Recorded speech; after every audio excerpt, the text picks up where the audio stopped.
오늘 본문 28절에서 예수님께서는 모든 일이 이미 이루어진 줄 아시고 성경을 응하게 하시려고 내가 목마르다 라고 그렇게 말씀을 하십니다.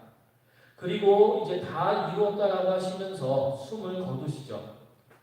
이 말씀은 예수님께서 십자가 위에서 이제 말씀하셨던 그 일곱 가지 그런 말씀 중에 하나입니다. 그렇다면 예수님께서는 왜 십자가에서 목마르다라고 그렇게 말씀을 하셨을까요? 아마 대부분 정말 얼마나 목이 마르셨으면 얼마나 목이 타셨으면 저런 말씀을 하셨을까라고 그렇게 생각을 이제 할 것입니다. 이제 그럴 것이 그 당시 지금도 그렇지만 이스라엘의 날씨는 건조하고 또 무더운 날씨입니다. 십자가 위에서 그런 날씨 속에서 또 십자가 위에서 물과 피를 다 쏟으셨으니 갈증이 나지 않을 수가 없었겠죠. 보통 사람들은 이제 좀 고통 속에 있을 때, 심한 고통 속에 있을 때 원망하는 말을 많이 하죠. 이게 누구 때문이다. 이게 다 누구 탓이다. 이제 그렇게 모든 고통의 원인을 다른 사람에게 돌리고 그 사람의 탓을 합니다. 그렇게 일단 남 탓을 먼저 해야 자기 책임이 아닌 것 같고 또 자기 탓이 아닌 것 같고 또 그로 인해서 자기에게 이제 오는 그런 죄책감이 아무래도 좀 덜해지기 때문일 것입니다. 그렇다면 예수님께서는 십자가 위에 극심한 고통 속에서 어떻게 하셨을까요? 너희들 두고 봐라. 너희들 내가 가만히 두지 않을 테다. 너희들이 하나님의 아들인 나를 믿지 않고 나를 십자가에 못 박아 내가 너희들 가만두지 않겠어. 라고 그렇게 하셨을까요? 그런데 예수님께서는 그 극심한 고통 속에서도 어떠한 탓도 누구의 탓도 하지 않으십니다. 그리고 오히려 예수님을 십자가에 못 박았던 그들을 위해서 아버지 저들을 사하여 주옵소서 자기들이 하는 것을 알지 못함이니이다라고 하면서 오히려 자신을 십자가에 못 박았던 이제 못 박았던 그들을 위해 하나님께 그들 대신에 그들을 용서해 달라고 간구하시는 그러한 모습을 보여줍니다. 예수님의 십자가는 우리의 복음의 핵심입니다. 그렇기 때문에 우리는 이 십자가의 복음을 잘 알아야 됩니다. 그저 예수님께서 우리를 위해 십자가에서 물과 피를 다 쏟으시고 이제 돌아가셨다는 것, 그래서 그것을 통해서 구원을 이루셨다는 것, 물론 이제 그런 것들 중요하지만 이제 그 안에 즉 예수님이 십자가 위에서 하신 말씀에서부터 또 그 사이에 벌어졌던 모든 일들, 모든 상황들, 그것에 대한 의미와 교훈을 깨닫게 되면 우리는 영적으로 한 단계 더 이제 성숙할 수 있게 되고 또 그로 인해 우리의 삶에 더 큰 힘을 얻을 수 있게 됩니다. 그렇게 이제 오늘 이 시간에 우리가 이 십자가의 사건, 이제 예수님께서 내가 목마르다라고 말씀하신 이 사건을 통해서 우리가 어떻게 영적인 교훈을 얻을 수 있는지 또 어떻게 나를 성숙시킬 수 있는지에 대해서 우리가 함께 나누는 그런 시간이 되었으면 합니다. 예수님께서는 조롱받고 핍박받고 물과 피를 다 쏟는 깊은 고통 속에서도 자신을 십자가에 못 박았던 영혼들을 위해서 기도를 하셨습니다. 사실 예수님께서는 이 세상에 계시는 동안에 자신의 유익을 위해서 기도를 하신 적이 단 한 번도 없으셨습니다. 이제 십자가에 달리시기 전 이제 그 예수님이 겟세마네 동산에서 기도를 하실 때도 물론 이제 이 잔을 내게서 옮기시옵소서라고 그렇게 자신을 위해 잠깐 기도를 하시긴 했지만 이것도 잠깐뿐이고 이 잔을 내게서 옮기시옵소서 하지만 그것이 아버지의 뜻이 아니라면 아버지 뜻대로 하겠습니다. 내 원대로 마시옵고 아버지의 원대로 되기를 원하나이다라고 기도하며 하나님의 뜻에 순종하는 그런 모습을 보이셨습니다. 사실 예수님은 이런 기도를 하실 필요가 또 없으신 분이시죠. 그분은 예수님은 근본 하나님의 본체이시고 또한 하나님께서 주신 능력으로 모든 것이 가능하신 분이십니다. 그리고 이제 성경에 보면 하나님께서 바로 이 세상을 창조하신 것이 예수님을 위해서라고 그렇게 말씀을 하셨었죠. 하지만 예수님은 어떤 상황에서도 항상 겸손하게 기도를 하셨습니다. 왜냐하면 예수님께서는 자신이 이 땅에 온 목적이 무엇인지, 하나님께서 바로 이제 자신을 이 땅에 내려오게 한 목적이 무엇인지를 분명히 알고 계셨기 때문입니다. 그리고 그것을 분명히 알고 있었고, 또 예수님 자신 역시도 그 하나님의 뜻을 이루기를 원하였기 때문이죠. 그래서 예수님은 자신의 욕심을 버리고 하나님의 뜻을 정확하게 알고 순종하셨습니다. 예수님의 모든 일생을 보면 구약에 예언되어진 대로 진행되어진 것을 이제 볼 수가 있습니다. 이제 구약에 예언되어진 하나님의 말씀을 모두 성취하는 일생이 바로 예수님의 이제 일생이었었던 것이죠. 예수님께서 동정녀의 뱃속에서 태어나 갓난아기 시절에서부터 성장하고 자라고, 또 이제 30세 이제 공생애를 시작하면서 또 이제 마귀의 시험을 받으시고, 또 여러 가지 일들을 거치시면서 이제 잡혀 이제 십자가에 고난 받으시고 십자가에 달려 돌아가시고 부활하시는 그때까지, 이제 다시 하늘에 승천하시는 그때까지 구약에 예언되어졌던 대로 하나님의 말씀이 어느 것 하나 빠짐없이 이루어지는 것을 볼 수 있습니다. 그리고 십자가 위에서 그 모진 고통 속에서도 예수님은 하나님의 뜻을 하나하나 다 이루어 가셨고, 결국 모든 것을 다 이루었다라고 이렇게 이제 말씀하시며 숨을 거두시죠. 오늘 본문에서 예수님이 나는 목마르다라고 말씀을 하셨는데, 이건 역시도 시편 69편 21절의 말씀을 이루고자 하는 그런 말씀입니다.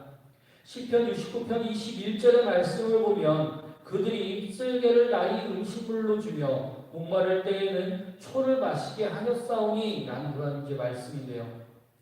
자, 이제 성경의 말씀대로 예수님께서 내가 목마르다고 이제 말씀을 하시자 사람들이 신 포도주를 적신 해면을 옷을 조여매어 예수님의 입에 대죠.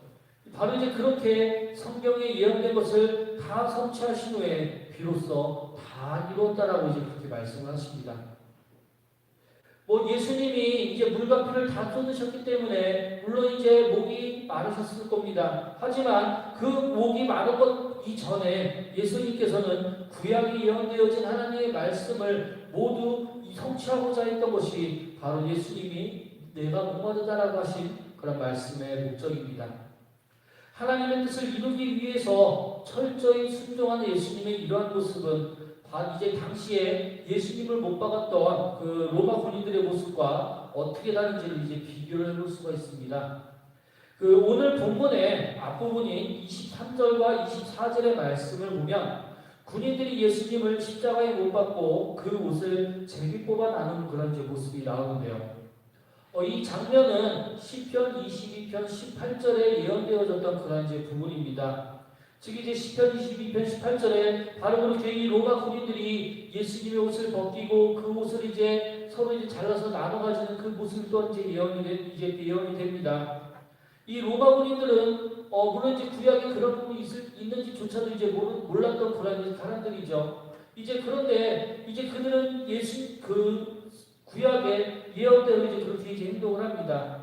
물론 이 로마 군인들이 하나님의 말씀을 성취하기 위해서 한 것은 아닙니다. 그들이 그 예수님의 옷을 이제 가른 이유는, 서로 이제 나눠 가진 이유는 돈 때문이죠. 그러니까 그 당시에 예수님의 그 옷이 통으로 된 옷감이다 보니 그 당시에 또 옷감이 귀해서 또 이제 그 옷을 팔면 그 헌 옷감을 팔면 이제 또 돈이 되었기 때문에 이 로마 군인들은 조금이나마 좀 돈을 벌 목적으로 예수님의 옷을 벗기고 그 옷을 잘라서 서로 나눠가는 그런 모습을 보였었는데요. 즉 이 로마 군인들은 자신들의 유익을 위해서 한 행동이었지만 결국 그런 것들 하나하나까지도 하나님이 이미 예언하신 말씀을 성취되는 그런 모습을 보여준다고 한 것이죠. 그리고 오늘 본문에서 예수님이 내가 목마르다고 하신 것 역시 그냥 고통스러워서 목마르다라고 말씀만 하신 것이 아니라 바로 하나님의 말씀의 성취를 위해서 의도적으로 말씀을 하신 것입니다. 그래서 오늘 본문에서도 이렇게 말씀을 하죠. 예수께서 모든 일이 이미 이루어진 줄 아시고 즉 이제 하나님의 말씀이 하나님께서 예언하셨던 구약에 그런 모든 말씀이 이제 다 이루어졌다는 것을 이제 알게 되신 거죠. 그리고 이제 하나만 남은 것을 알게 되신 것입니다.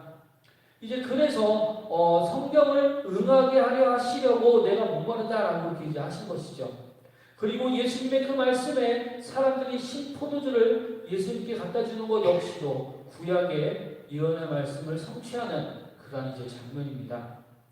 자, 그렇다면 예수님은 왜 그렇게 하나님의 말씀을 성취하기 위해 애를 쓰셨을까요? 어떤 보상 때문에 하신 것일까요? 아니면 그저 자신의 욕심을 채우기 위해서 하셨던 것일까요? 예수님께서 그 고통 중에도 이렇게 하신 것은 어떤 보상 때문도 아니고 어떤 욕심 때문도 아닌 바로 하나님의 뜻을 이루기 위함이었습니다. 말 한마디 하는 것도 힘든 그 극한의 상황 속에서도 예수님께서는 하나님의 뜻을 정확히 알고 잊어버리지 않고 순종하셨던 것이죠. 이제 그 오늘 본문의 말씀을 예언한 구약 그 시편 69편의 말씀을 보면 이 신약 그 시편 69편에서는 그리스도인들이 당하는 조롱, 비방을 이제 이야기를 합니다. 그 시편 69편 7절의 말씀을 보면 내가 주를 위하여 비방을 받았사오니 수치가 나의 얼굴에 덮였나이다 라고 이렇게 이제 탄식을 합니다. 그리고 21절을 통해서 그들이 쓸개를 나의 음식물로 주며 목마를 때에는 초를 마시게 하였사오니 라고 이제 하죠. 그렇게 조롱과 비방을, 즉 그리스도인으로서 조롱을 당하고 비방을 당하는데 구체적으로 어떻게 당하는지에 대해서 이제 이야기를 합니다. 그리고 하나님께 호소를 하죠. 하나님께서 심판해 주신 것을 이제 호소를 합니다. 예수님께서 바로 그 내용을 정확히 하셨고 내가 목마르다라고 했을 때 누군가 이제 시원한 물을 갖다 주는 것이 아니라 신포도주를 갖다 주실 것이라는 것을 이미 알고 계셨던 것입니다.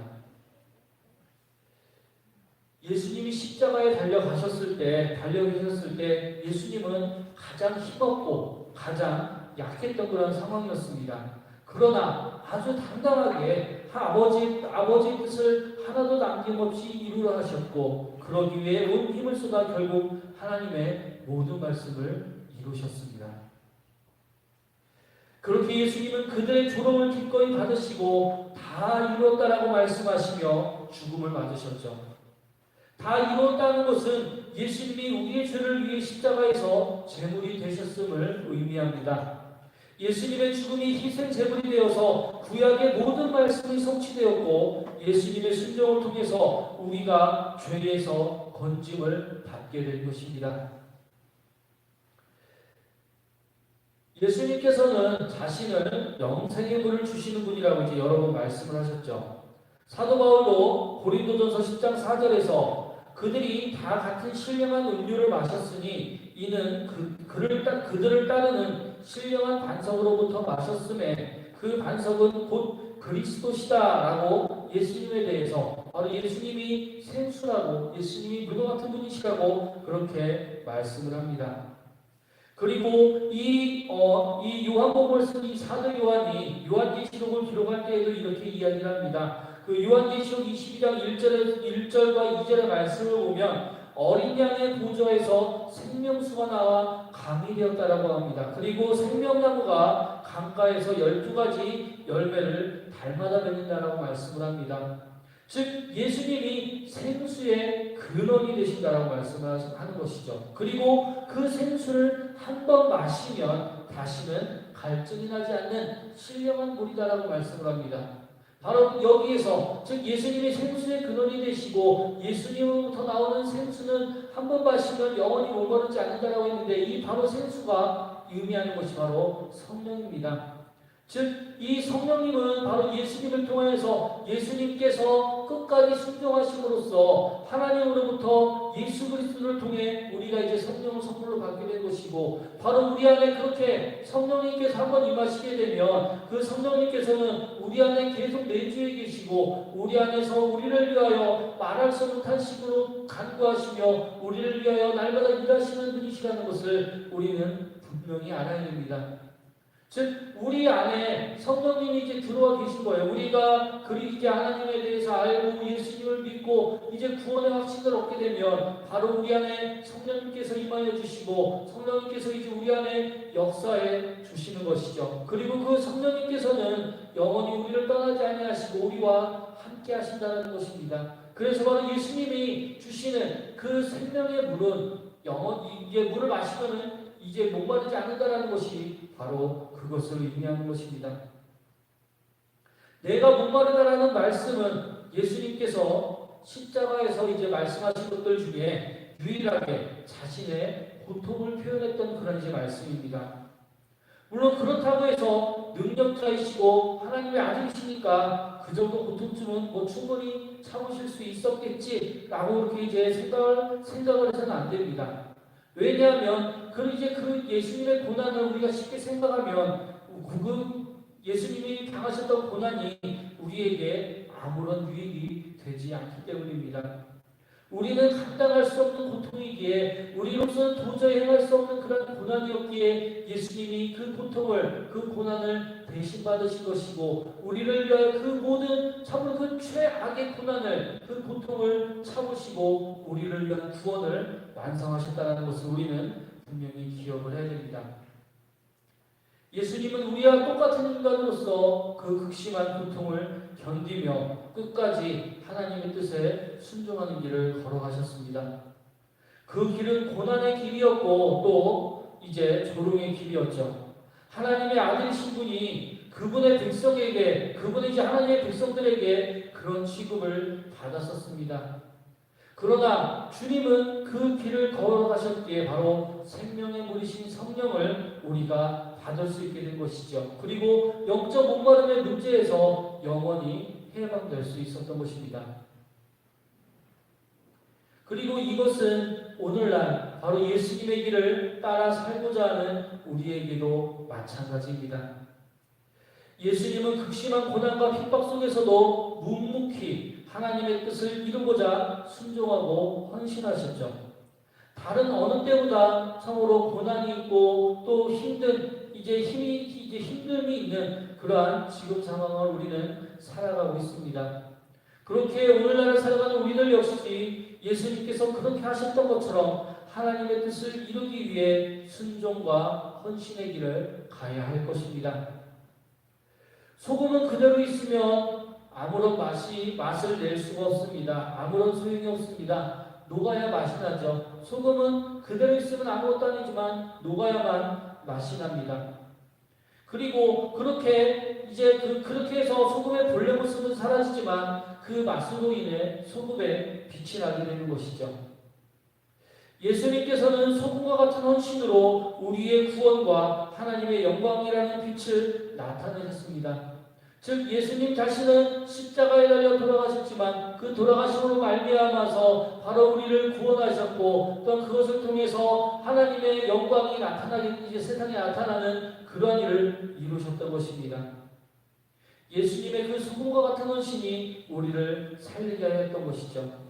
그것은 우리 역시도 마찬가지입니다. 예수님께서 하나님의 뜻을 이루기 위하여 그렇게 하셨던 것처럼 오늘 살아가는 우리들 역시 하나님의 뜻을 이루기 위해 하나님의 나라와 하나님의 영광을 위해 소금과 같은 헌신과 충성을 해야 될 것입니다.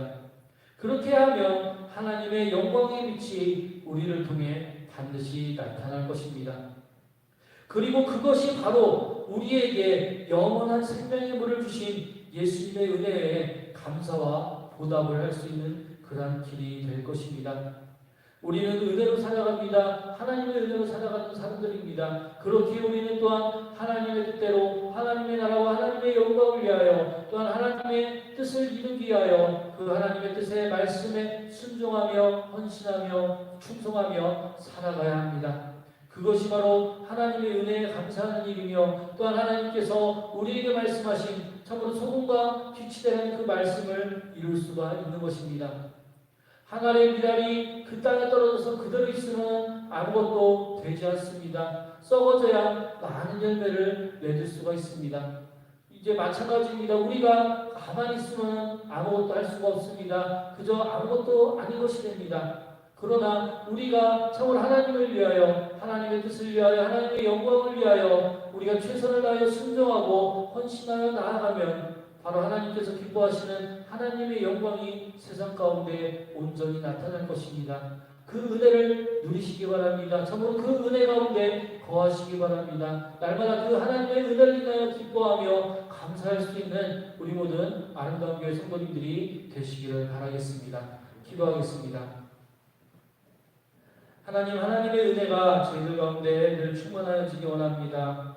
참으로 저희들이 하나님의 뜻에 순종하며 참으로 하나님의 나라와 하나님의 영광을 위해 살아가는 그 은혜를 누릴 수 있게 하여 주시옵소서. 저희들은 부족하지만, 저희들은 연약하지만 아버지 하나님, 참으로 저희들의 작은 헌신을 통하여서, 참으로 저희들의 작은 그런 충성을 통하여서 참으로 하나님의 영광 받으시고 하나님의 영광의 빛이 나타남을 통하여서 참으로 저희들 비록 아무것도 아니지만 저희들을 드러나지 않아도, 저희들이 보이지 않아도 참으로 그것으로 만족하며 감사할 수 있는, 참으로 우리를 위해 이 땅에 오셨던 참으로 그 예수님의 사랑을, 예수님의 고난을, 예수님의 그 십자가를, 그 부활을 저희들이 기억하며 우리를 위해 희생하셨던 예수님의 그 사랑에 참으로 조금이나마 감사할 수 있고 보답할 수 있는 마음으로 그렇게 모든 것들을 행함으로써 하나님의 기쁨이 되고 하나님의 영광이 되는 그러한 하나님의 자녀들이 되어줄 수 있도록, 하나님의 백성들이 되어줄 수 있도록 저희들을 이끄시고 인도해 주시옵소서. 참으로 그래서 참으로 점점 더 악해져가는 이 세상 가운데서 참으로 저희들이 참으로 하나님의 그 빛을 잃지 아니하고 참으로 세상의 소금으로서, 세상의 빛으로서 아버지 하나님, 참으로 세상을 참으로 하나님의 나라로 온전히 변화시킬 수 있는 그 일을 저희들이 참으로 시작할 수 있게 해 주시옵소서. 참으로 저희들의 능력이 아닌, 저희들의 힘이 아닌 오직 하나님의 능력으로, 오직 하나님의 은혜로, 오직 하나님의 사랑으로 모든 것들을 감당할 수 있음을 믿습니다. 하나님, 참으로 저희들은 아무것도 아닙니다. 참으로 저희들은 부족합니다. 저희들은 연약합니다. 저희들은 죄인입니다. 그러나 하나님이 저희들을 자연 삼아 주셨기에, 저희들 하나님의 백성으로서 하나님의 일꾼으로 세워주셨기에 참으로 저희들 맡은 바 일들을 하나님께서 맡기신 하나님의 일을 위하여, 하나님의 영광을 위하여 맡기신 그런 모든 일들을 잘 감당하며 그 은혜 가운데 살아가는 저희들이 되게 하여 주시옵소서. 감사드리며 예수님의 이름으로 기도드리옵나이다. 아멘.